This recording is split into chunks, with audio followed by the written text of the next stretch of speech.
Hello.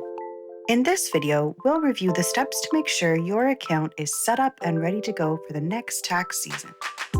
It's important to make sure that all your personal information is up to date to avoid delays in receiving your RL-24 receipt.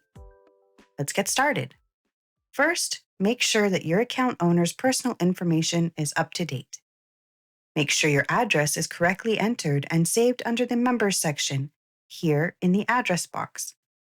If you click on the Edit button, you will be able to modify and enter any missing information.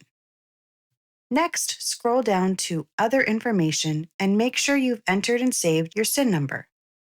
Once entered, the number is permanently hidden in the account and displayed as asterisks to protect your information.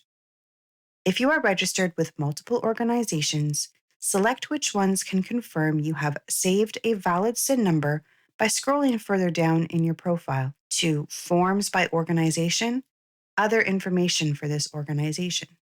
Leave this option unchecked if you'd like to share your SIN number with the organization. If you don't want to share your SIN number with an organization, apply a checkmark.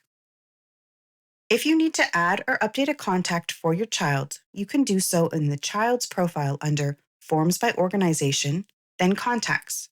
If you don't have any contacts saved, when you select Add, you can choose between an existing adult member or contact profile or add a new contact.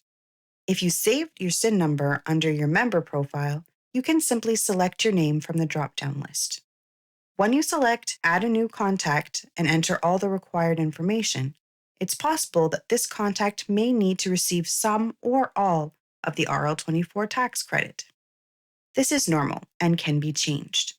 First, confirm their SIN number by clicking on their name in the drop-down list of people under Contacts and fill out the details under Other Information. Once that is completed, you can go back to the child's profile and confirm the contact's role and amount the contact should receive. You have the option to choose whether one legal guardian receives 100% or if it is split 50%, 50%, but the total percentage must equal 100%. As soon as the organization sends the RL-24 receipts, you can retrieve the document from the Documents tab and then download it.